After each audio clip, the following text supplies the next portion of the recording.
Bonsoir mesdames et messieurs, bienvenue dans ce 23h. Au sommaire de ce journal, ce soir en Russie, le président de la République Alassane Ouattara participe au premier sommet Russie-Afrique. Il a partagé ce jeudi sa vision sur la coopération entre la République fédérale et l'Afrique. Alassane Ouattara a appelé à la transformation des matières premières et à l'industrialisation des pays africains.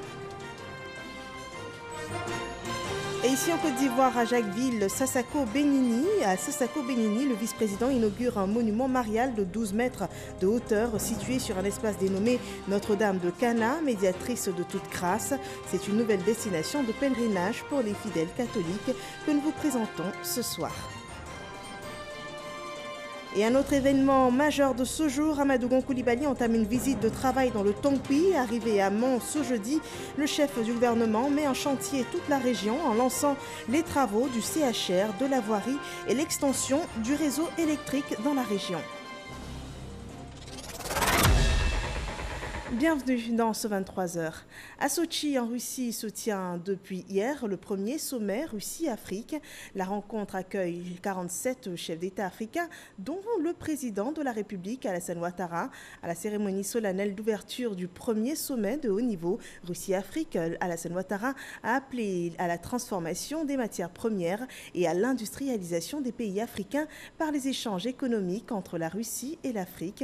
Le président Ouattara a aussi invité les entreprises russes à investir en Côte d'Ivoire, notamment dans les secteurs de l'agro-industrie et des infrastructures routières. Le point de Jérôme Kofi Abola. La rencontre de Sochi, un sommet crucial entre la Fédération de Russie et les pays africains. Pour certains, c'est une nouvelle étape dans les relations avec la Russie. Pour d'autres, c'est un espoir quant à l'avenir des pays africains en termes de développement avec le soutien du gouvernement russe.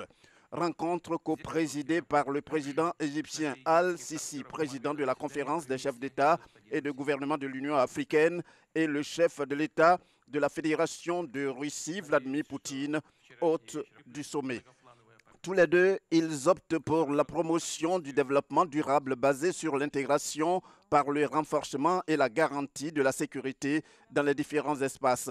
Comme pour abonder dans leur sens, le président Alassane Ouattara, qui à l'instar de plusieurs autres chefs d'État et de gouvernement présents a eu droit à la parole, s'est penché entre autres sur la transformation des matières premières et l'industrialisation des pays africains à travers ce nouvel élan de coopération entre la Russie et l'Afrique. Le réengagement de la Russie en Afrique se concrétise à un moment décisif pour notre continent, confronté à d'importants défis. Au plan sécuritaire, la présence de la Russie à nos côtés contribuera sans aucun doute à renforcer les capacités de nos armées pour lutter plus efficacement contre le terrorisme, notamment dans les régions du Sahel et du bassin du lac Tchad. Au plan économique, la Russie pourrait aider l'Afrique à réaliser son potentiel énergétique et à accroître sa production électrique afin de répondre aux besoins des populations dans un continent en pleine croissance économique. L'importance des relations économiques et la constante augmentation du volume des échanges entre l'Afrique et la Russie, estimé à plus de 20 milliards de dollars US 2018, augure d'un partenariat solide. Pour ce faire, il est nécessaire de mettre un accent particulier sur la transformation de nos matières premières et sur l'industrialisation de nos pays en vue de mieux lutter contre la pauvreté et d'offrir des opportunités à la jeunesse. L'Afrique et la Russie ont vocation à œuvrer ensemble pour soutenir et promouvoir le multilatéralisme et maintenir la paix dans le monde.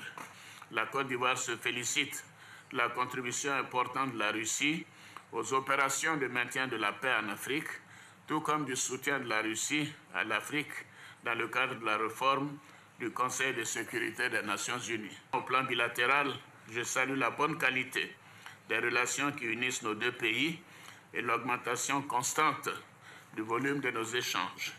J'invite le secteur privé et les entreprises russes à profiter de nombreuses réformes que nous avons entreprises pour améliorer l'environnement des affaires en venant investir en Côte d'Ivoire, notamment dans l'agro-industrie, l'énergie, les mines et les infrastructures de transport. Au plan diplomatique, je me réjouis de la parfaite collaboration entre nos deux pays, notamment au Conseil de sécurité des Nations Unies, où la Côte d'Ivoire siège en tant que membre non permanent jusqu'en décembre 2019. Ce premier sommet Russie-Afrique se donne pour objectif d'assurer et garantir la paix, la sécurité et le développement. Il est dans ce cas primordial de faire face à un certain nombre de défis tels la faim, les inégalités, l'analphabétisme et les maladies. La Russie entend pour sa contribution à relever ces défis assurer un progrès technologique continu quant à la croissance inclusive et au développement durable auquel aspirent les économies africaines. Parlons à présent de religion. Sassako Benini, localité de la sous-préfecture de Jacquesville, devient un nouveau site de pèlerinage pour les fidèles catholiques. Le site dénommé Notre-Dame de Cana, médiatrice de toute grâce, est composé d'un monument marial de 12 mètres de hauteur, d'un espace dédié au spectacle religieux, des abris pour les pèlerins et d'une chapelle encore en construction. C'est un don de Joachim Begré, le maire de Jacquesville, et inauguré par le vice-président Daniel Cablan-Duncan. Le point de Franck Coisio. Sassako Benini, à une dizaine de kilomètres de Jacquesville, littoral ivoirien. Des femmes en joie, car la journée est particulière et empreinte de spiritualité. Accueil de l'invité d'honneur, le vice-président de la République, Daniel Cablan-Duncan, par les fidèles chrétiens, les fils et cadres de la région. À leur tête, l'initiateur de la cérémonie, le maire de Jacquesville, Joachim Begré, qui a fait don de cet espace aménagé contenant des abris pour pèlerins, un podium pour spectacle et surtout un monument marial de 12 mètres de hauteur. Ça ne peut que grandir ma foi. Je ne pourrais pas passer ici en allant à Jacquesville. Il faut que je m'arrête à Sassako pour dire merci à la Vierge Marie. Nous rendons grâce à Dieu et par Marie aussi, nous aurons encore plus de bénédictions et plus de grâce. Il faut qu'on élève une statue mariale la plus haute, la plus grande, la plus visible, la plus belle possible, pour que la Vierge Marie qui a fait pour nous cette merveille fasse aussi autant pour tous ceux qui de passage poseront leur regard sur elle. Action de grâce, mais aussi action de foi, saluée par l'évêque du diocèse de Yopougon, Monseigneur Jean-Salomon Lesoutier. À travers l'image du premier miracle réalisé par le Christ à Cana, l'eau changée en vin, l'évêque relève l'importance de la dévotion à Marie. Le vice-président de la République adhère au message. Selon Daniel Cablan-Duncan, cette célébration au-delà de la pure liturgie revêt un aspect symbolique. L'intensité de la ferveur religieuse dans notre pays est une réalité vraie et constante à souligner. Il en va de même pour la ferveur chrétienne dans notre pays, comme en témoigne l'existence de nombreuses communautés nouvelles en soutien à l'œuvre importante du clergé et qui se traduit également par une très forte dévotion à la Vierge. C'est ainsi que, outre la grande basilique Notre-Dame de la paix de Yamoussoukro, qui lui est consacrée, il existe aujourd'hui plusieurs sanctuaires mariaux. Tout le symbolisme de cette célébration vient réveiller en nous le sens profond de cette recommandation très simple que la Vierge adressa aux hommes de son temps à Cana et qui reste toujours d'actualité pour les hommes de notre temps à la recherche du vrai bonheur, à savoir, faites tout ce qu'il vous dira. Nous devons donc tous être attentifs aux alertes et aux fractures de notre société. Nous devons être, comme le préconisent les béatitudes, envers et contre tout, des artisans de paix. Moment fort, la pose de la première pierre de la future chapelle du village de Sassako Benini par le vice-président Daniel Cablan-Duncan. Cette chapelle est un don du maire de Jacquesville, Joachim Begré, qui a déjà mis à la disposition de l'évêché de Yopougon un presbytère. Au sommaire également de ce journal, on annonçait que le Premier ministre Amadou Gon Coulibaly effectuait une visite de travail de 72 heures dans le Tongpi. Le chef du gouvernement est arrivé ce jeudi à Mans, la capitale du Tongpi. Une visite qui a pour but de favoriser le développement de la région de l'ouest de la Côte d'Ivoire, de cette région du Tongpi. Et à son arrivée, Amadou Gon Coulibaly a indiqué être venu à l'écoute des populations pour mieux percevoir leurs préoccupations à prendre en compte dans l'action gouvernementale. Herman Guivet. Aéroport de Mans, ambiance une heure avant l'arrivée du chef du gouvernement. Élus, cadres et populations, tous ont répondu à l'appel de la mobilisation. On est très heureux de recevoir le Premier ministre qui est habitué aux visites dans notre région et ça fait plaisir à l'ensemble de nos populations. Vous nous voyez mobilisés, vous verrez avec quel chaleur on va l'accueillir. Nous savons qu'il est porteur de messages de paix de la part du président de la République, mais aussi de grands projets de développement qu'il va faire démarrer ou qu'il va visiter. Et nous sommes en tout cas très heureux de le recevoir et nous allons le démontrer. C'est une joie pour le Tongpi d'accueillir le Premier ministre avec un programme axé sur le développement. Et je pense que c'est important que nous soyons là pour être témoins au lieu de se faire raconter l'événement. Le gouvernement vient à la rencontre des populations dont les problèmes ont déjà été remontés par les élus que nous sommes. Et donc c'est un gouvernement en phase avec donc, ses propres principes et avec sa population. C'est une bonne chose. C'est un grand plaisir pour moi que le Premier ministre soit à Mans pour le développement. On est vraiment heureux de l'accueillir. On l'attend pour qu'il vienne nous donner de bonnes nouvelles. Lorsque le Premier ministre Amadou Gon Coulibaly foule le sol du Tongpi, tous sont donc présents pour lui dire Kassé Taba, bienvenue en langue locale, en Yakuba. Au Premier ministre Amadou Gon Coulibaly de communier avec les populations. On vient pour une visite de travail. La première des choses, c'est de venir écouter donc, les populations et se rapprocher un peu plus donc, des réalités telles qu'elles les vivent pour que l'action gouvernementale soit encore mieux ciblée. Mais en plus de cela, il y a de bonnes nouvelles, puisque nous avons donc des lancements de travaux au niveau du CHR donc, de Mans, travaux au niveau de l'hôpital général de Danané, le lancement donc, des travaux de voirie au niveau de la ville de Mans, etc., etc. Donc toutes ces bonnes nouvelles, nous allons les dérouler au fur et à mesure de notre séjour et donc nous entretenir avec les populations pour encore mieux cerner ce qu'il faut faire donc, pour l'avenir. Une visite de 72 heures du chef du gouvernement dans la région du Tongpi. Et l'une des raisons de la réjouissance des populations de Mans vis-à-vis de la visite du chef du gouvernement, c'est bien l'espoir de voir s'améliorer l'état de la voirie, une préoccupation à laquelle a répondu le chef du gouvernement qui a d'ailleurs annoncé une enveloppe de 10 milliards de francs CFA pour les travaux de réhabilitation des routes. On revient sur cette annonce avec Alexis Ouedraogo. Les routes ne sont pas en reste de la visite du chef du gouvernement à Mans. Il est prévu de réaliser 10 milliards de travaux pour la ville de Mans. Ça va concerner environ une quinzaine de kilomètres donc dans la ville. Il y avait des anciennes voies du centre-ville qui étaient complètement dégradées, qui vont être entièrement réhabilitées sur environ 9 kilomètres. Et puis on va réaliser environ 6 kilomètres de route neuve. Conformément au programme social déployé, il s'agit entre autres points d'améliorer la mobilité des populations sur toute l'étendue du territoire. Ce programme va au-delà de Mans. Le président souhaite que toutes les grandes villes de Côte d'Ivoire, qu'elles soient des capitales régionales ou des capitales départementales d'une certaine taille, puissent bénéficier également d'un programme de réhabilitation ou un programme de construction donc de voirie.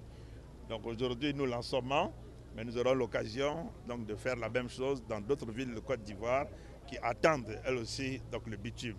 16 heures, cap sur le conseil régional du Tongpi. Ici, la pose de la première pierre doit donner vie dans quelques années à un siège entièrement modernisé. Dernière étape de cette première journée de visite de travail dans le Tongpi, la cérémonie combinée d'inauguration des locaux flambant neufs de l'hôtel de ville, du siège de l'IPS-CRAE et du FDFP. Après avoir visité les chantiers donc, de la réhabilitation de la voirie urbaine de Mans vient en fin d'après-midi d'inaugurer l'hôtel communal de Mans, le siège régional de la SEGRAE et l'antenne régionale du FDP. Je pense que ça fait en une journée près de 6 projets importants pour la ville, pour la région. Je voudrais donc m'en réjouir et remercier Monsieur le Premier ministre, remercier le gouvernement, exprimer toute notre gratitude au président de la République pour cette attention dont nous sommes objet. Le Premier ministre n'a pas manqué de dire sa fierté des pas de développement initiés dans la ville. La mairie, donc, par essence, est l'élément, je dirais, de proximité pour le développement local au niveau donc des communes. En quasiment 1 an de mandat, voir un maire qui arrive à construire un hôtel communal aussi beau, un hôtel communal qui peut procurer autant de fierté aux populations de Mans, il était de mon devoir, au nom du président de la République, de féliciter le maire de Mans. Ces 72 heures de visite de travail du chef du gouvernement dans le Tongpi devraient donner au développement un gros coup d'accélérateur.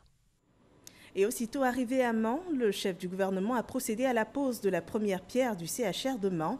Les travaux coûteront 28 milliards de francs CFA. Ce futur centre hospitalier régional devrait répondre aux besoins des populations en matière de santé puisqu'il sera un hôpital de référence dans la spécialité de la néphrologie. Et l'établissement est bâti sur une superficie de 9 hectares et devrait être livré dans les 18 mois qui suivent. Le lancement des travaux est rapporté par Herman Guivet.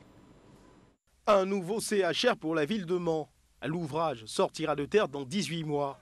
Le Premier ministre Amadou Gon Coulibaly a procédé à la pose de sa première pierre, entouré des cadres et élus du Tongpi.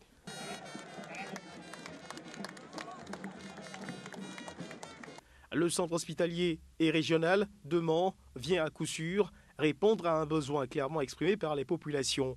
Excellence, Monsieur le Premier ministre, honorables invités, aucun mot ne saurait traduire de façon satisfaisante le sentiment de joie que ressentent nos populations à l'idée de voir sortir de terre dans quelques mois un centre de santé flambant neuf répondant à toutes nos aspirations.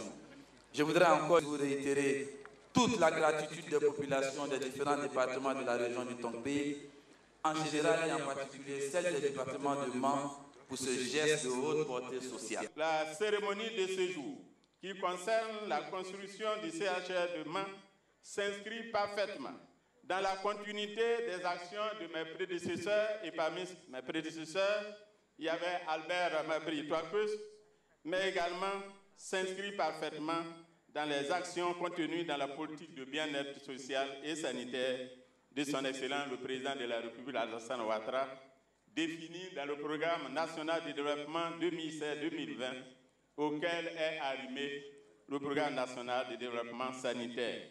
Dans la dynamique d'offrir des hôpitaux de qualité aux populations, c'est tout le pays qui sera impacté par le projet. Le centre hospitalier régional de Mans sera bâti sur une superficie de 9 hectares et aura une capacité d'accueil de 80 lits d'hospitalisation, dont 10 lits pour les spécialités. Le coût du projet, celui donc de Mans, est d'environ 28 milliards de francs CFA et comme je l'ai indiqué, la durée des travaux est de 18 mois. Je me tourne vers le groupe Babel pour dire que si nous gagnons quelques mois sur le délai contractuel, ce sera apprécié par les populations donc de la région. Le centre hospitalier, avec son plateau technique aux normes internationales, il permettra également de traiter de manière plus efficiente les maladies du rein à travers un service dédié de néphrologie. L'ambition affichée est de faire du CHR de Mans l'hôpital de référence pour cette affection qui malheureusement gagne du terrain dans notre pays. Le Premier ministre Amadou Gon Coulibaly a également invité les populations qui ne se sont pas encore enrôlées pour la couverture maladie universelle à le faire incessamment. Et on vous annonçait une série de chantiers lancés par le Premier ministre. Eh bien, les travaux d'extension et de renforcement du réseau électrique dans 29 quartiers de la ville de Mans ont été également lancés ce jour. La mise en œuvre de ce projet de 3,5 milliards de francs CFA va bénéficier à 173 739 habitants et ce sont des travaux qui s'inscrivent dans le cadre du programme social du gouvernement. Un tout autre sujet à présent, les dernières fortes pluies ont provoqué des inondations dans la commune de Beaunois et les villages touchés sont Yaou et Adiao. La situation fait beaucoup de déplacés et pour apporter l'assistance à ces sinistrés, le Premier ministre Amadou Koulibaly a offert des vivres à ces populations, des dons qui ont été remis par le directeur général de la RTI, Fousseni Dambélé, le compte-rendu de Mamadou Kouassi. Village de Yaou, dans la commune de Beaunois. Le quartier Koumassi porte encore les séquelles des inondations qui touchent ce village depuis plus de 2 semaines. Si dans certains ménages, l'eau a totalement disparu, ce n'est pas encore le cas pour d'autres plongés sous les eaux. Et le souvenir est encore vivace chez certaines populations. Dans la nuit du 14 à 3h, 4h par là, je me lève, je viens regarder, le salon est rempli. Ce qu'on a pu sauver, c'était les dossiers et puis quelques affaires, c'est tout. Pour soutenir ces populations sinistrées, le Premier ministre Amadou Koulibaly envoie des émissaires, les bras chargés de vivres. La délégation conduite par Fousseni Dambélé, directeur général de la RTI, apporte aux sinistrés des vivres composés de riz, de l'huile, des pâtes alimentaires, de la tomate et un soutien financier. Des dons qui réjouissent les bénéficiaires. Nous n'avons pas imaginé votre présence. Nous n'avons pas imaginé aussi ces présents vis-à-vis de nous. Et pour cela, nous vous disons merci. Et en retour, nous vous demandons aussi que vous trouviez une solution vis-à-vis de nous pour évacuer de l'eau, pour que nos familles puissent retourner dans nos maisons. Après Yaou, la délégation s'est rendue dans le village d'Adiao, localité de la commune de Beaunois qui fait aussi les frais des inondations. Les populations sont encore sous le choc. Tout ce qui est culture, c'est derrière l'eau. Nos champs, tout, ça a été inondé. Nos produits sont gâtés.